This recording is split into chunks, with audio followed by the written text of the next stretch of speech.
सारा दिन बैठने के बाद ये जो चीफ जस्टिस है जिसकी ड्यूटी लगी हुई है इमरान खान के केस ना सुनना, लेकिन अब जंग यही है कि हम जाके इनके कोर्टों में बैठ जाएंगे और हम शोर मचाएंगे अगर ये इंसाफ नहीं देंगे इमरान खान को। इनको शर्म आनी चाहिए कि 11 महीने से इसने रोका हुआ है। क्योंकि और एतजाज अहसन की बात ज़रूर आप सुने, उन्होंने यही कहा है कि जो जजेस जिन्होंने नाजायज़ सजाएं इमरान खान और बाकी लोगों को दी हैं, इनके ऊपर क्रिमिनल केस बनने चाहिए, इनको जेलों में डालना चाहिए।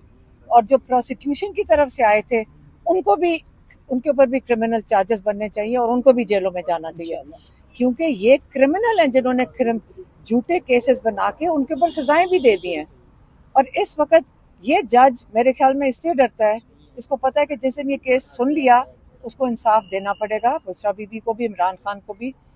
डर रहा है कि फिर ये इतनी बड़ी क्राइम कमिट करेगा अगर ये ना उनको रिहाई दे कि ये डरते मारे केस ही नहीं लगाता। अब हमें कहा गया है कि कल सुबह को नहीं, डीबी में 12 बजे, डीबी में 12 बजे अलकादर भी और तोशा खाना दोनों।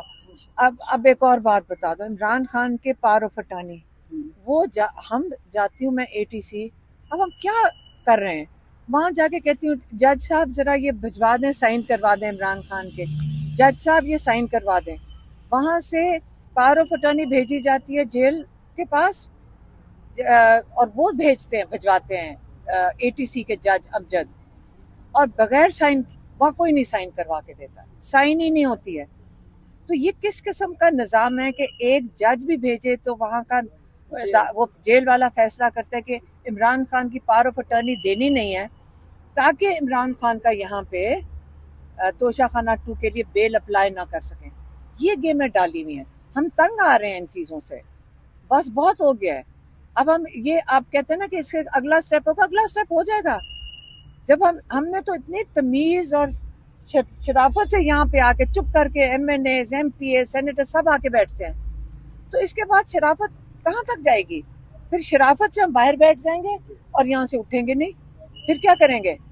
रेड जोन में आके अपने MNAs, MPAs को डंडे मारेंगे, फिर इंटरनेशनल न्यूज़ बनेगी, फिर हम इंटरनेशनल अब मारे आके उठाएं सारों को, और फिर सारे ये जो बाहर फिर रहे हैं ना, सारे जो सैरें करते फिरते हैं, उनको बताना कि हम अपने मेंबर्स ऑफ पार्लियामेंट के साथ क्या करते हैं, कि कोई दुनिया घबराएगी आपसे, इनसे डरेगी कि इनको ना बुलाना, ये किस किस्म के लोग हैं, अपने मेंबर ऑफ पार्लियामेंट के साथ क्या करते हैं। इसलिए इनको अब बस कर देनी चाहिए, हमारी बस हो गई है, और हमारी वो आराम से काम करने का भी हिम्मत ख़त्म हो गया है। इमरान खान की आंख एक में नुकसान हुआ है, दूसरी को बचाना है।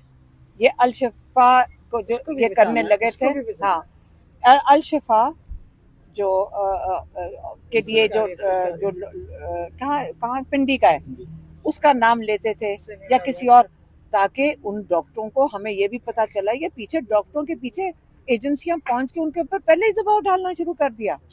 ये पहले उनके फ़ोन बंद करवाती हैं, पता नहीं उनके ऊपर क्या धमकियां देती हैं। हमने तो उनको कहा कि किसी ना ये गवर्नमेंट के हॉस्पिटल का नाम ना देना, पता नहीं डॉक्टरों के साथ क्या जुल्म करेंगे, ये कुछ भी लिखवा लेंगे। इसलिए हमारी वही एक ही मुतालबा है, और शुरू से ये मुतालबा है, शिफा इंटरनेशनल में इमरान खान का मुकम्मल मुआयना चेकअप हो, जैसे कि हमारे डॉक्टर्स, जिसमें डॉक्टर उस्मा शामिल हैं, इन्होंने कहा है मुकम्मल मुआयना शामिल हो, और वहाँ पे और हमारे डॉक्टर्स की निगरानी में, हमारी फैमिली की निगरानी में, और वहीं पे इलाज हो। ये हमारा हक है। ये तो मैडम आज आप इस्लामाबाद हाई कोर्ट आई, चीफ जस्टिस साहब ने आप लोगों को सुना है कि नहीं? नहीं, अभी मैं गई थी, टीवी लगी हुई थी, वहाँ अंदर जाके खड़ी हुई हूँ जज साहब से बात करने के लिए। हालांकि आपको पता है ना, हमारे हर इंसान जज के सामने खड़ा होके मुतालबा कर सकता है। जज साहब मुंह नीचे करके, मुंह भी नहीं मोड़ के देखा, वहीं से उठ के चले गए।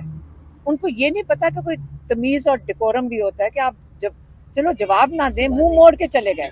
आप जवाब दें। एक पिटिशनर आता है, सवाल करता है आपसे, सिर्फ जज साहब कहा है, मुंह नीचे करके सलाम, वालेकुम सलाम भी नहीं, वहां से जवाब दिए बगैर चले गए। ये इनको पता नहीं है कि इस अदालत की रिक्वायरमेंट क्या, जज बनाने से पहले देखा करें, उनको समझ आए कि उनका काम